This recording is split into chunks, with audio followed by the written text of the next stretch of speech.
MDMA worth 75 crores seized in Bengaluru, SpaceX crew talks with ISS. We oppose gunpoint imposition of policies. Ukraine's main backer, US changes stance, move leaves a void in its defense against Russia. Norris wins a chaotic Australian Grand Prix. 31 killed in US strikes on Yemen, Houthis hit back. The rebels say their armed forces launched an attack on the US carrier in Red Sea. Hell will rain down upon in the militant group and Iran, its main backer. Trump warns Tehran slams America.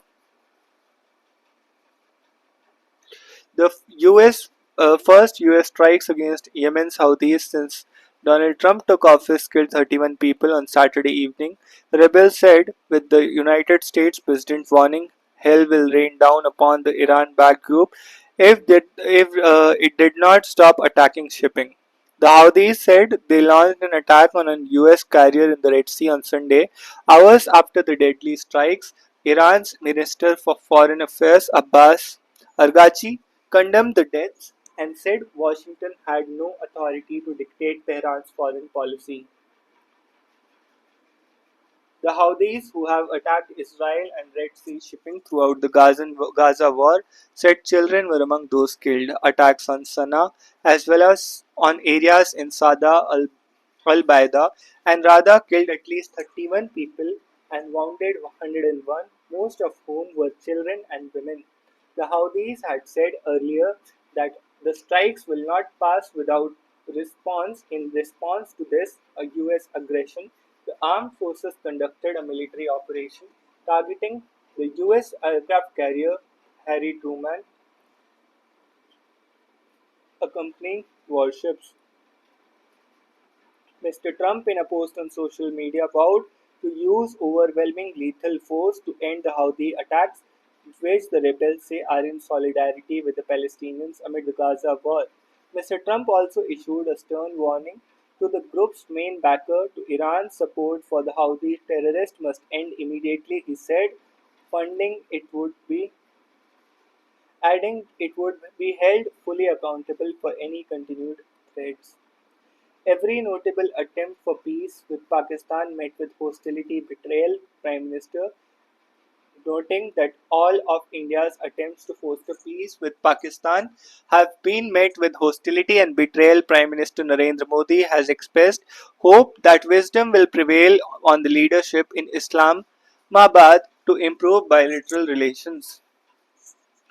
In a 3 hour conversation with American scientist and podcaster Lex Friedman, who released the episode on Sunday, Mr. Modi emphasized his similarities to US President Donald Trump, noting that Mr. Trump seems to have a clearer roadmap for his second term.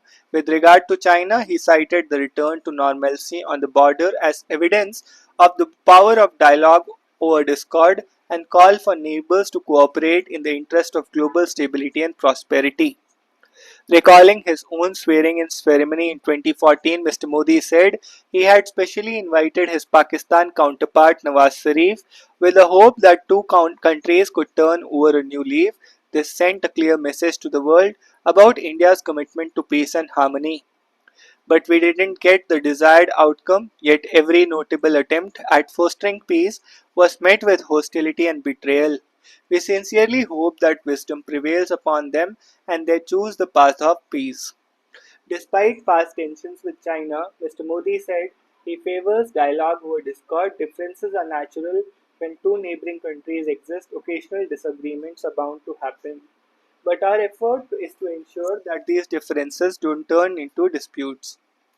Shah: Bodo peace accord proved Congress wrong, Union Home Minister Shah Assam said. The Congress had mocked him for after he signed the third Bodo peace accord, but it had sustained, proving wrong the opposition party. India and New Zealand resumed trade deal talks. After a gap of about 10 years, India and New Zealand on Sunday announced resumption of negotiations for a proposed free trade agreement to boost economic ties. Tamil letter in a logo to assert policy. Stalin Tamil Nadu Chief Minister M.K. Stalin on Sunday contended that incorporating the Tamil letter in the logo was to assert state government's language policy. Uttarakhand minister quits over remarks on Pahadis.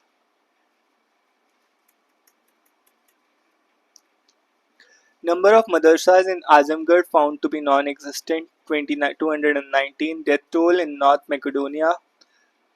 Number of civilians evacuated from Kursk region by Russia.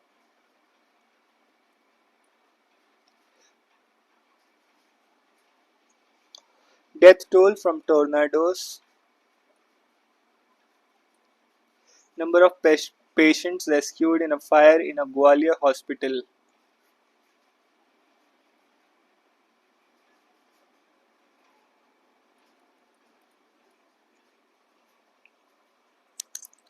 What is Elon Musk's Starlink all about? What is Starlink and how does it work? Why does it face regulatory hurdles in India? Why hasn't India auctioned satellite spectrum? What impact could US pressure have on Starlink's approval?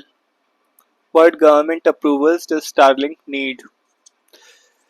Bharti Airtel and Reliance Jio have signed distribution pacts with SpaceX Corp's Starlink service to bring satellite internet access to India. The distribution pacts are a reversal from the telecom industry's reluctance to quickly make the Starlink service available in India without auctions for the satellite airwaves. Starlink is a low Earth orbit constellation of over 7,000 satellites that provide internet access to users with ground terminals, which Elon Musk owned SpaceX is already selling in around 40 countries. The satellites constantly orbit the Earth, blanketing practically its entire habitable surface with coverage as long as a given terminal on the ground has visibility to the sky.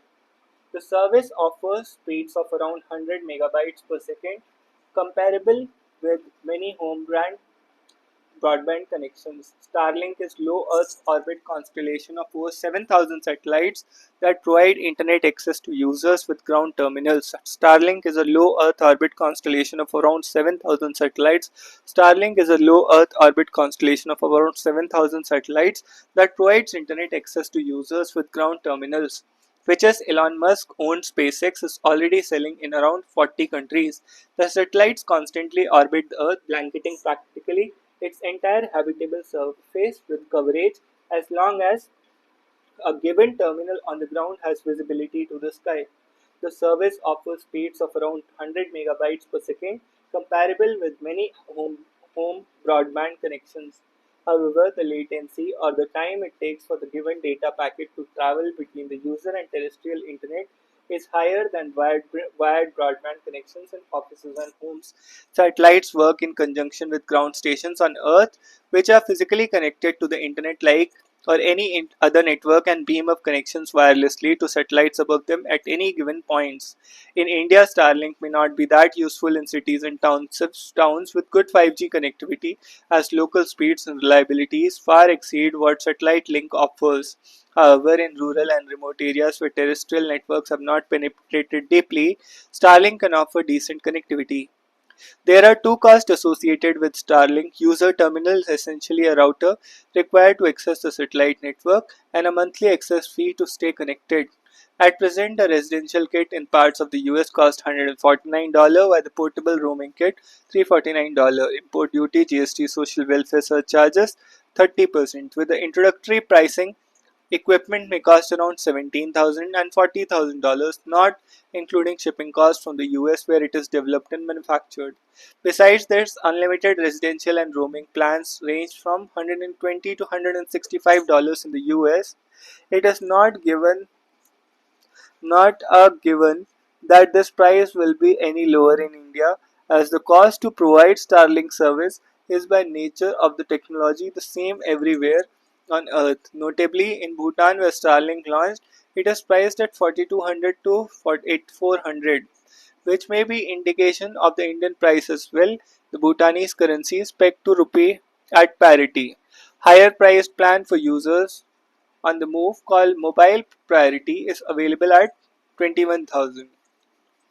Starlink has faced several regulatory hurdles, the sharpest among them being the Indian government's heavy scrutiny of internet services in general and technology that could provide access to anywhere in country in particular. SpaceX needs to obtain a global mobile personal communications by satellite authorization, GMPCS, Global Mobilized Personal Communication by Satellite, Mobile Personal Communications by Satellite authorization under the Telecommunications Act 2023. While this authorization existed in a different form under the Telegraph Act 1885, the updated rules under the new Act have yet to be published, and it is unclear that the government will issue an authorization under the previous laws subordinate legislation, even though it remains technically in force. As part of this authorization, SpaceX has to convince the Indian government to accept its contentions on revealing corporate ownership data, something it resisted on investor privacy grounds abroad. While reports suggest that this particular hurdle has been passed, the company still needs to obtain a security clearance from the Ministry of Home Affairs.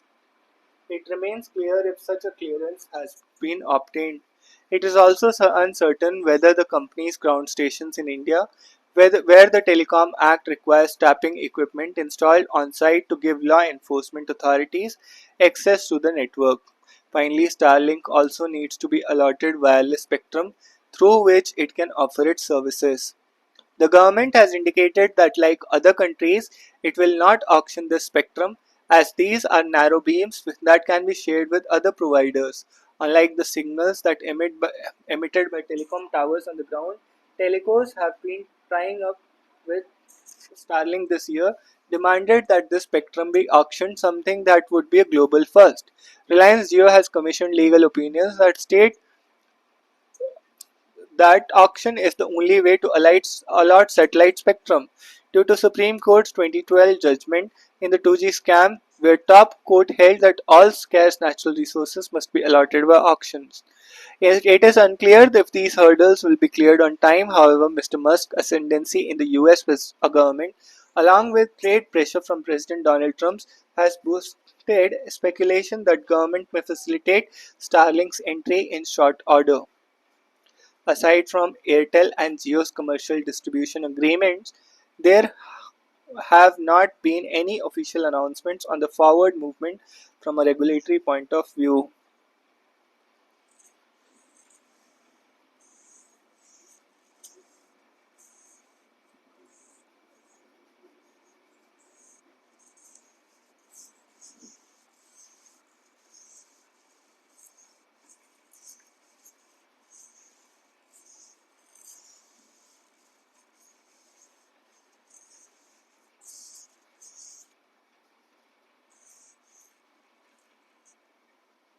Starlink needs GMPCS authorization, security clearance, and spectrum allocation, but government scrutiny and legal challenges have delayed its approval. It is more useful in rural areas than in cities with strong 5G broadband. Airtel and Jio have signed distribution agreements with Starlink despite earlier demands for a spectrum auction. Government decisions on spectrum allocation and US trade pressure may influence Starlink's entry. Is Syria heading towards peace or more chaos? Can the interim government rebuild Syria's economy? Syria has entered a period of political and military uncertainty following the fall of Bashar Assad's regime. In December 24, interim President Ahmad al-Shara is seeking international legitimacy while navigating internal instability. His government has reached a significant agreement with the US-backed Kurdish Syrian Democratic Forces, integrating their military and administrative structures into the Syrian state. However, conflict persists with Israel, expanding control in the Golan Heights under the pretext of counterterrorism. The country's economy remains crippled by Assad-era sanctions, hindering reconstruction efforts. Since the overthrow of Mr. Assad's regime, power has transitioned to an interim government led by Mr. al-Shara, leader of STS. Despite its militant origin, STS has rebranded itself as a governing authority, pledging to respect minority rights. However, the new administration lacks full territorial control. Mr. Assad's loyalists continue to operate in the coastal region of Latakia, where the SDF operate in northeast, while the SDF operate in the northeastern semi-independent Rojava region. What is the current state of conflict? Although the Syrian Arab army largely disintegrated after Mr. Assad's departure, loyalist cells continue resisting, particularly in Latakia, an Alawite stronghold. The situation is complicated by ongoing hostilities in the northeast, where the Turkish-backed Syrian National Army continues to continues shelling SDF positions as part of Ankara's broader strategy to curb Kurdish influence. Israel has intensified military operations, launching over 400 airstrikes targeting military facilities, airports, warships, and infrastructure. Israel Defense Forces subsequently advanced beyond United Nations Disengagement Observer Force buffer zone in the Golan Heights. The invasion of the UN Disengagement Observer Force zone has been condemned by the UN as violation of international law. Prime Minister Benjamin Netanyahu justified the operation as preventive measure against terrorist threats and demanded that new Syrian government demilitarize the region south of Damascus. Sectarian violence has escalated in Latakia since December, with reports of massacre against Alawite community. The UK-based Syrian Human Rights Observatory saw that 1,300 civilians have been killed by government allied groups and Mr. Assad's loyalists.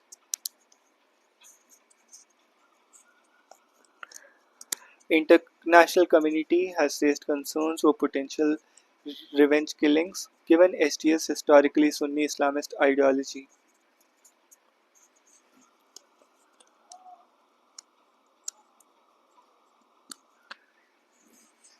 Critics argue that many government security officers remain SD's loyalists, this fueling suspicions of targeted reprisals. However, Mr. Al-Shara has denied any state involvement, attributing that the start to the unrest to misinformation allegedly linked with Russia and Iran.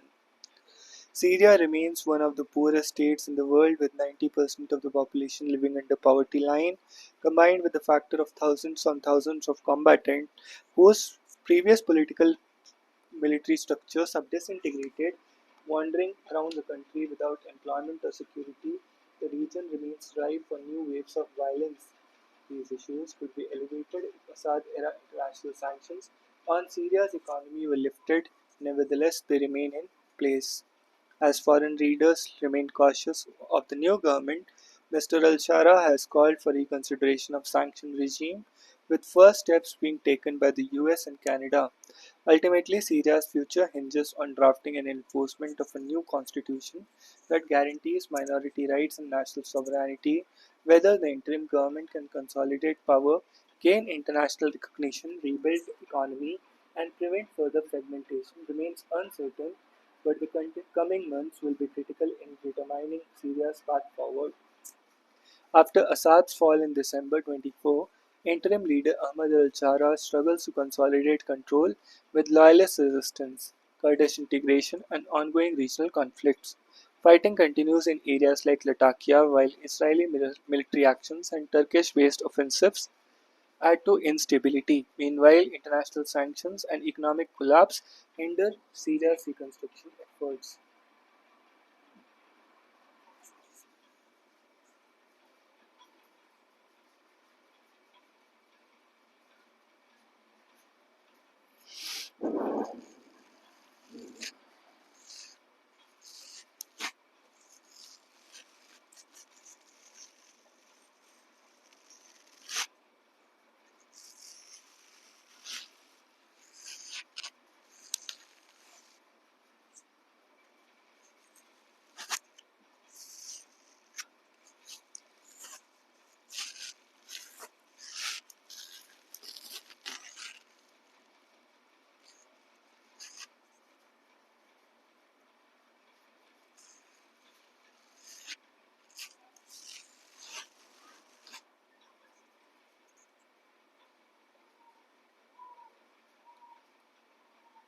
Ambedkar's philosophy was influenced by John Dewey's pragmatism, emphasizing individual moral agency and fight against caste oppression.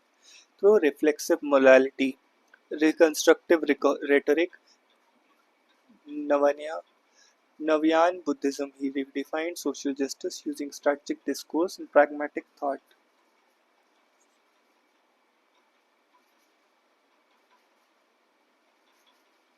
Tackling the problem of nutrition. Nutrition is not just about food insecurity but also about dietary habits shaped by caste, gender, ca- culture, caste, and gender nutrition.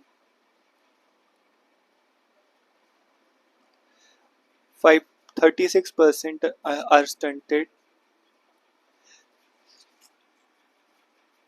57% of women are anemic.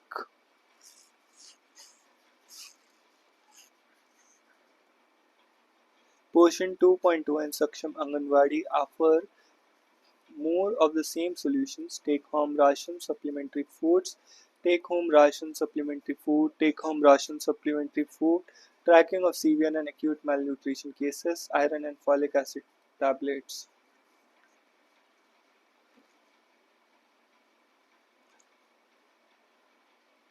A comprehensive agenda would recognize nutrition needs of different segments of society. So it must be first clear identification of nutrition needs. At present, who will implement in our neighborhoods every day? The health and wellness centers. At present, we provide supplementary nutrition for pregnant and lactating mothers and young children who take home rations, iron and folic acid tablets for adolescent girls and Anganwadi centers. At midday meals for children in schools, we need to systematically expand the nutrition focused activities to other segments of the population.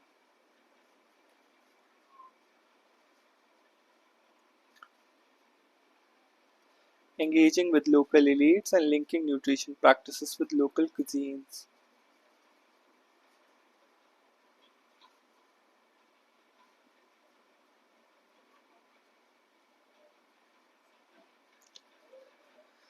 From insurance driven private healthcare to equity.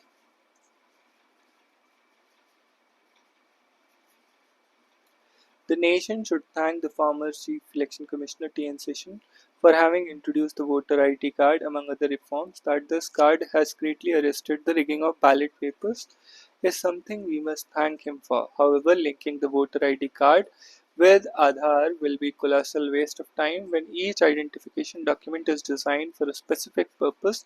Why cause confusion? Instead, the ECI should focus strongly on allegations of manipulation in voter lists. Seeds of doubt have been sown in the minds of people, and it is for ECI to dispel these doubts. Challenges before ECI are huge, and it must ensure that it safeguards its reputation. There seems to be much turmoil in the United States. Such nativist policies, if implemented, will certainly not augur well for the American economy. People frequenting the US for better educational prospects of tourism contribute to its GDP significantly. Seemingly, in this great urge to foil illegal migration, the US president is causing many problems. The US ought to shun its strong-arm tactics and adopt a more inclusive policy that counterpoises national security concerns with the principle of globalization.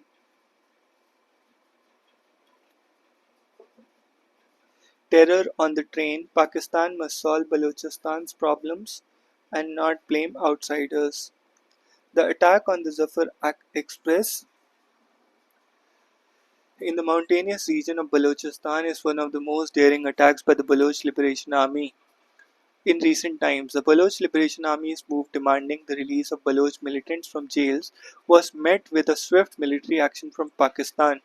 According to Pakistani authorities, 354 passengers were rescued after a 36-hour-long standoff in which 26 security personnel and passengers and 33 rebel fighters were killed.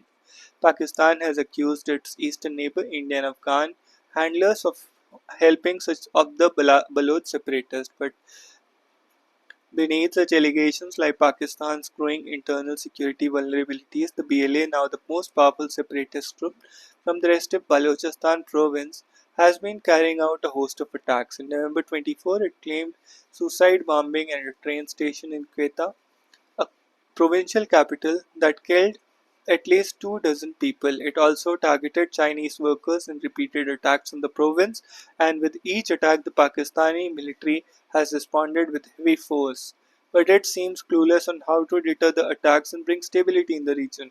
While visiting Quetta after the Zafar Express attack, Prime Minister Shehbaz Sharif has made a rare acknowledgement that the lack of development in Balochistan was an obstacle in eliminating terrorism.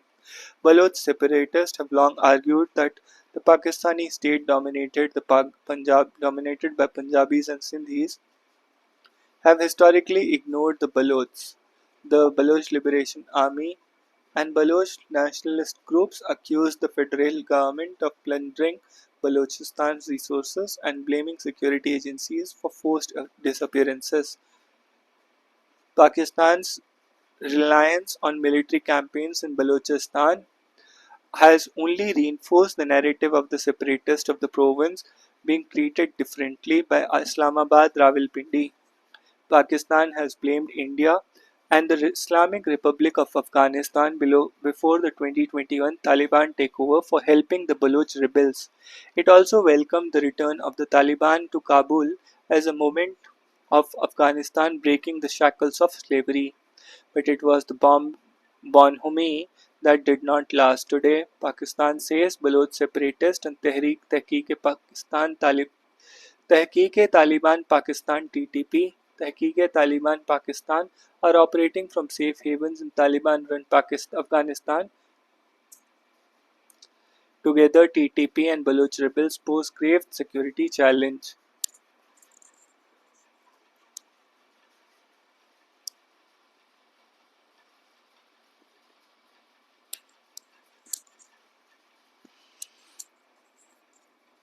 But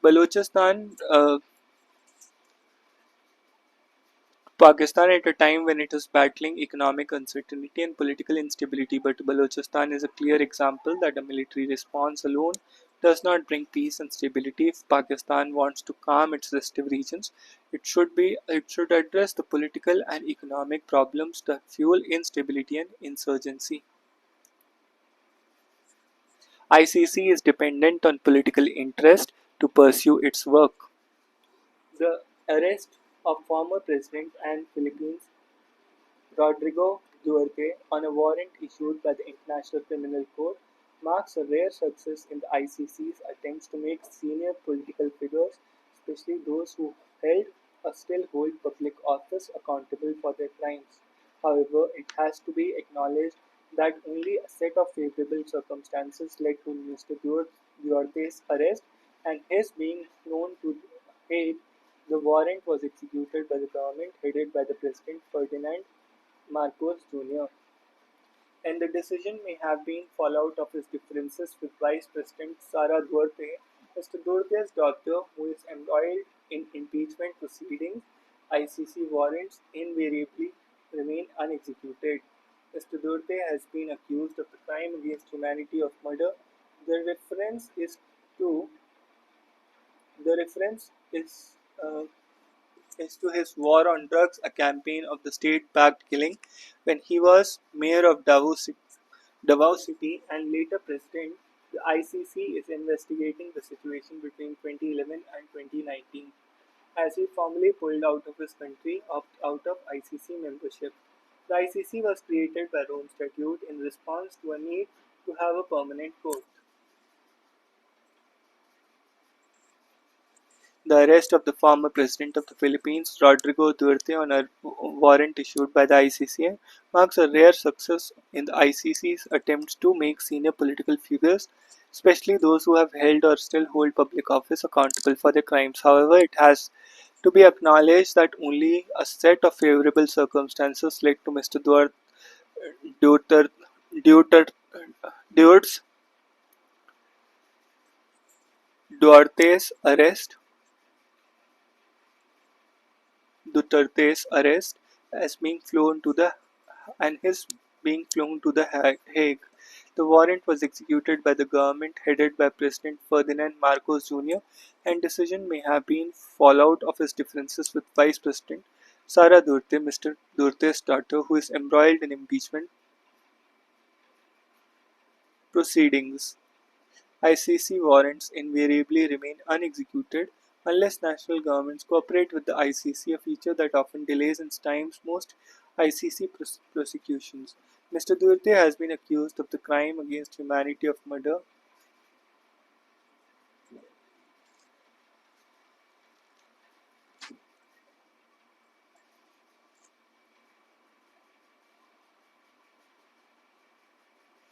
This reference is to War on Drugs, a campaign of state-backed killing when he was mayor of Davao City, and later president. The ICC in investigating the situation between 2011 and 2019 as he formally pulled his country out of ICC membership. However, the pre-trial chamber has determined that despite the country not being a state party now, it has jurisdiction to try crimes committed by individuals during the time Philippines was a party. ICC was created by Rome Statute in response to a need to have a permanent court instead of ad hoc tribunals for war crimes and crimes against humanity. It has no power and enforcement and is dependent on national interest of big powers.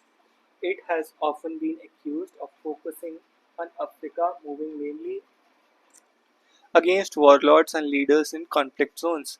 Warrants against leaders such as Vladimir Putin and Benjamin Netanyahu are seldom executed. In addition, some member states have also expressed an inability to execute such arrest warrants.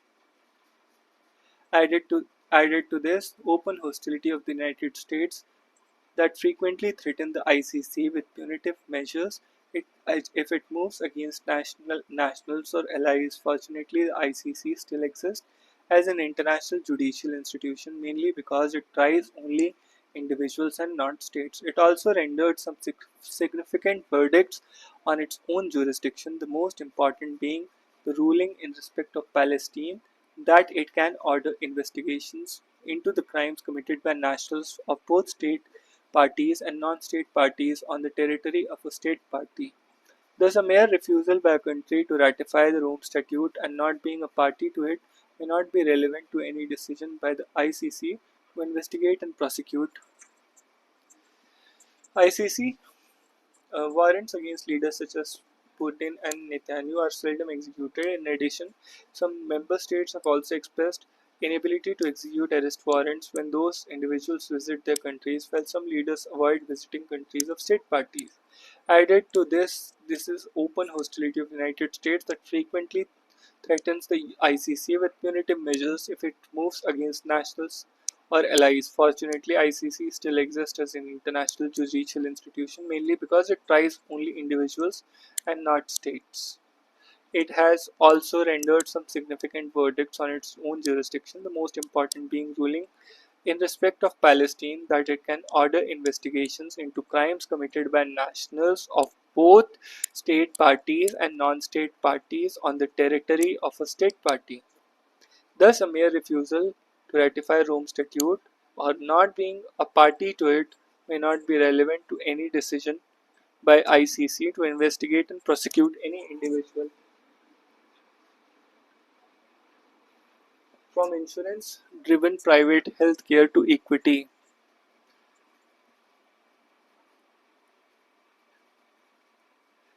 Thailand tax-funded universal coverage scheme and Costa Rica's mandatory insurance scheme both rely on general tax revenue, strong public health investments, and regulated private investment. Challenges to public health education in India.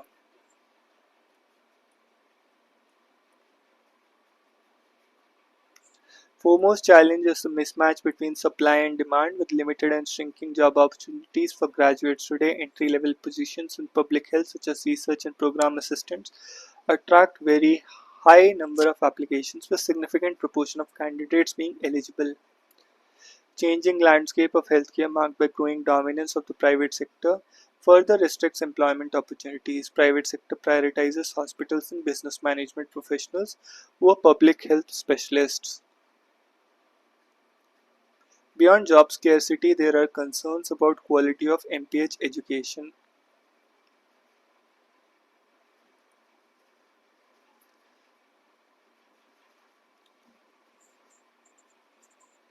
Global intelligence chiefs converge in Delhi meet counter-terrorism and intelligence sharing systems among issues. New bill proposes jail term for up to 7 years for using forged passport. Anyone found using forced passport or visa for entering or staying in India will be punished with a jail term of up to 7 years or fine up to extent of 10 lakh if new immigration bill is approved by Parliament. The bill also provides for mandatory reporting of information about foreigners by hotels, universities, and other educational institutions. International airlines and ships must submit passenger and crew manifest at Indian ports.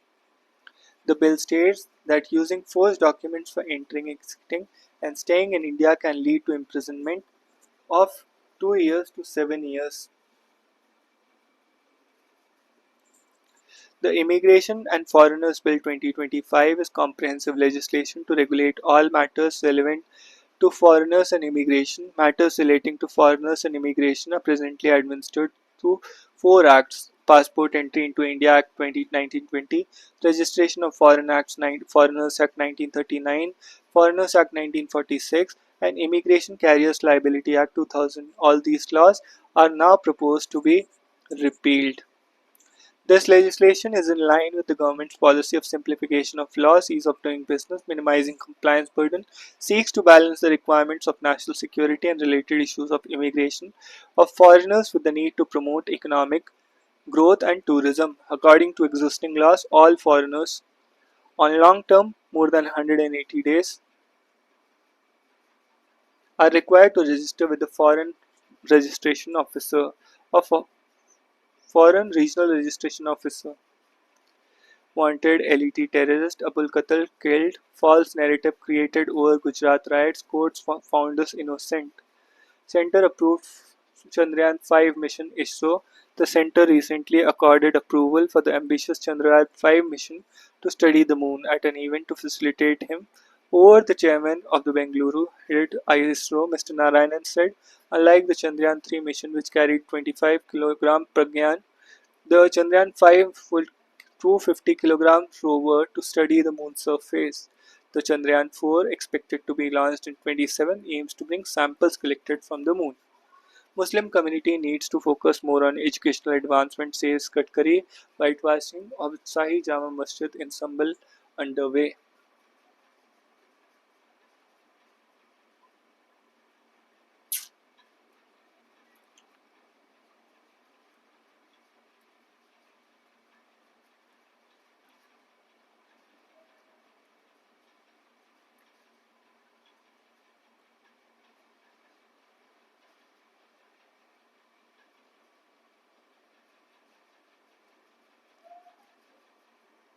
Next is 31 killed in US strikes, how these were reply.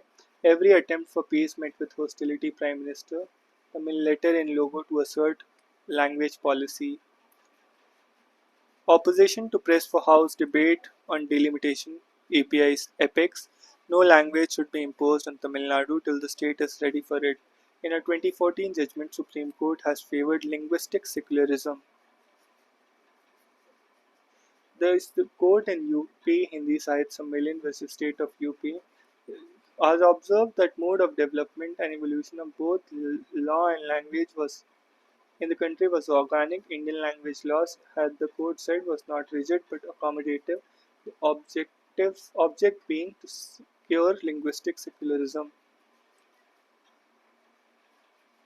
India New Zealand resumed trade deal talks after a decade. FTA negotiations aim to achieve balanced outcomes that enhance supply chain integration and improve market access. Man evading a police for a month in bank fraud surrenders. Immunizing the elderly is crucial for disease prevention. Odia poet Ramkant Rath dies at 90.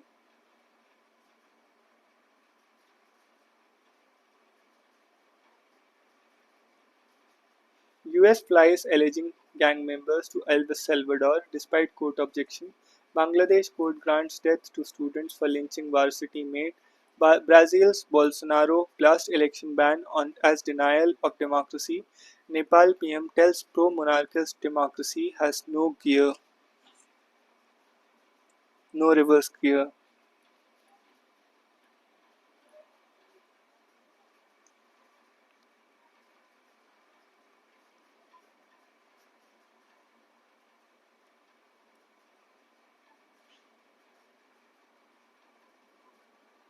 Trump and Putin to discuss Ukraine ceasefire this week. Fire rips through nightclub in North Macedonia, killing 59. Not for Russia to decide peacekeepers in Kiev, France. SpaceX crew docks with ISS to reach astronauts stuck in space for 9 months. Three paramilitary troops, two civilians killed in terror attacks in Balochistan. I know what I'm capable of, but it's not obviously just round one.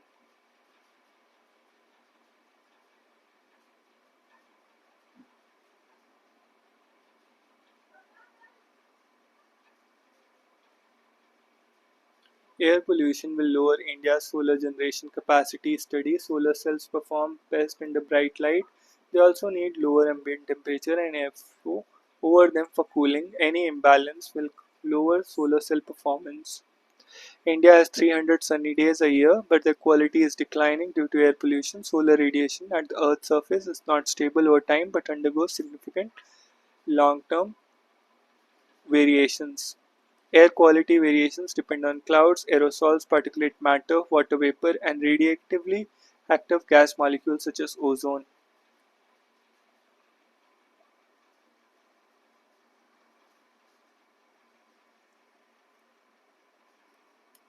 Photovoltaic power plants generally have a lifespan of 20 to 25 years.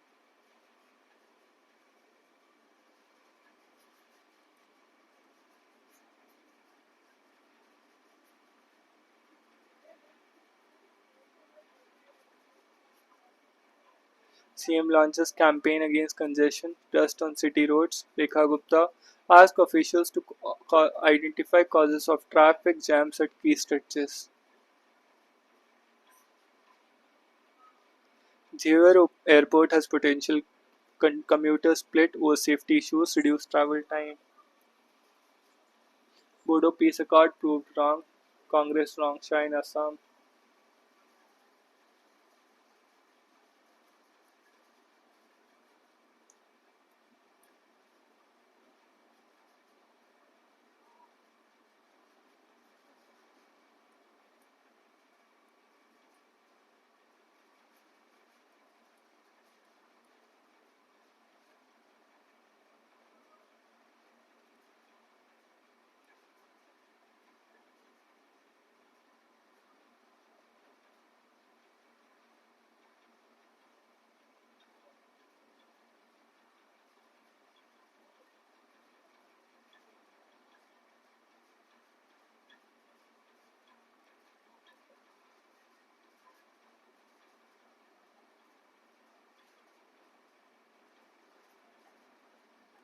So that's all for today. See you in the next one.